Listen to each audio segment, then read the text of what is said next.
Good morning, কেমন আছো সবাই? আজ হচ্ছে বৃহস্পতিবার। তো আজকে সকালটা কিন্তু খুব দারুণ, মেঘলাটা কেটে গেছে। কালকে প্রচুর বৃষ্টি হয়েছে, তো আজকে একটু রোদ উঠেছে, খুব ভালো লাগছে। আর এখানে আমি সকাল সকাল উঠে রান্না চাপিয়ে নিয়েছি। তোমাদের দাদা খেতে আসবে, তারপরে মামুনকে স্কুলেও দিয়ে চলে এসেছি। আসার পথে এই যে ধোকা নিয়ে এসেছি। আজকে হচ্ছে সিম্পল রান্না করব। তো একদিকে আমি ভাত উচ্ছে ভাতে আর ডিম সেদ্ধ আলু সেদ্ধ দিয়ে বসিয়ে দিয়েছি, আর একদিকে হচ্ছে আমি এখানে পেঁয়াজ ভেজে নিয়েছি। তারপর এখানে জিরে আদা গরম মশলা সব একসাথে মিক্সিতে বেটে নিয়েছি।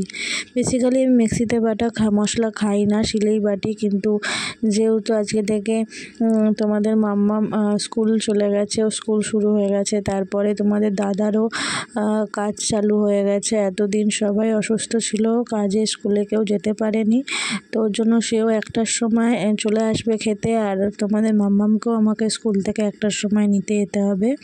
তো এখানে আমি এক হাঁড়িতে যে ডিম সেদ্ধ বসিয়ে দিয়েছিলাম, সেখান থেকে ডিমটা ছাড়িয়ে নিলাম, দিয়ে ডিমটাও ভেজে নিচ্ছি। আলু পেঁয়াজ আর ডিম একসাথে ভেজে নিয়ে মশলাটা দিয়ে কষিয়ে তারপর ধোকাটা দেব।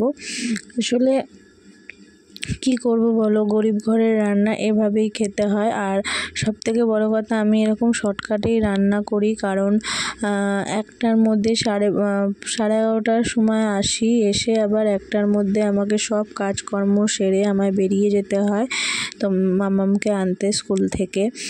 তো একটু বড় হলে গাড়ি করে দিতাম, কিন্তু এখন যেহেতু প্রচুর ছোট, সেজন্য গাড়ি করতে ভয় পাই, গাড়ি করি না। কখন কি হবে না হবে, কেমন দিয়ে আসবে না নিয়ে আসবে এটা। আর দেখো ধোকাটা কেমন বড় হয়ে গেছে, বেশ একটু ফুটবে, একটু ঝোলঝোলি রাখবো।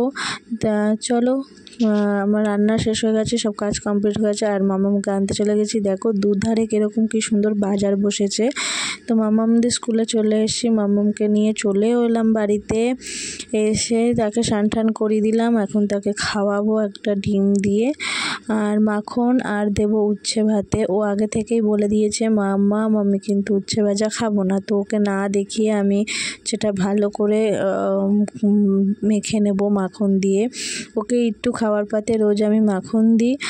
আর উচ্ছে তেঁতোটা না খেলে না ওর কৃমির সমস্যা আছে, ওর পেটে কৃমি হয় প্রচুর।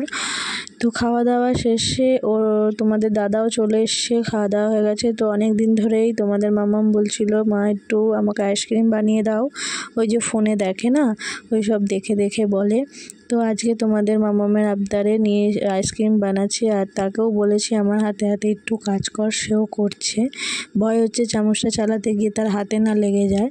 তো এরকম টুকরো টুকরো প্রথমে টুকরো টুকরো করে নিই, তারপর সেটাকে পেস্ট করে নেব। হাতেই করছি চামচের সাহায্যে, করে নিয়ে তাকে ছেঁকে জুসটা বার করে নেব, দিয়ে একটু দুধ দিয়ে ভালো করে মিশিয়ে তারপরে দিয়ে দেবো আইসক্রিম বলে, আইসক্রিম হবে। তো এই আইসক্রিম খেতে তোমাদের মামামের এত ভালো লাগে যে এই আইসক্রিমটা কবে থেকে তরমুজ আমাকে ঠিক আনানো করালোই বাজার থেকে আসার সময়, ভিডিও তো করতে পারিনি।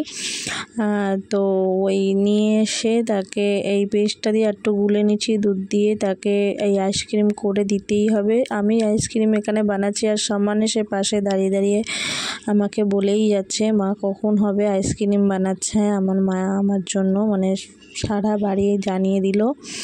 তো এবারে আমি এই বোলগুলোর মধ্যে, বোলটা অনেক দিন আগেই আনা হয়েছিল, আমি দুর্গাপুজোর সময় আনা হয়েছিল যখন জামা প্যান্ট কিনতে গেছিলো, জামা প্যান্টের সাথে কিন্তু ফ্রি পেয়েছিল। আর এইখানে দিয়ে দিচ্ছি হচ্ছে একটু ওটা কম পড়েছিল বলে এটার মধ্যে 2টো রসনা গুলে দিয়ে দিয়েছি। তো আজকে বসালাম দুপুরবেলা, কালকে সেই বার করব, আমি সকালবেলা বার করব, দেখবো হবে কি না। তো চলো রাত্রিবেলা চলে এসেছি, এখানে একটুখানি ছোলা তোমার করে নিচ্ছি, সেদ্ধ করে নিচ্ছি, আর কুমড়ো আলু ছোলা দিয়ে আমি তরকারি করব আর পরোটা খাবো করব। তো তোমাদের ভিডিওটা আমি দেখি, সাবস্ক্রাইব করে না অনেকে, দেখেও না। তো তোমাদের ভালো লাগলে ভিডিওটা লাইক সাবস্ক্রাইব আর কমেন্ট করে দিও প্লিজ, বেশি বেশি করে শেয়ার।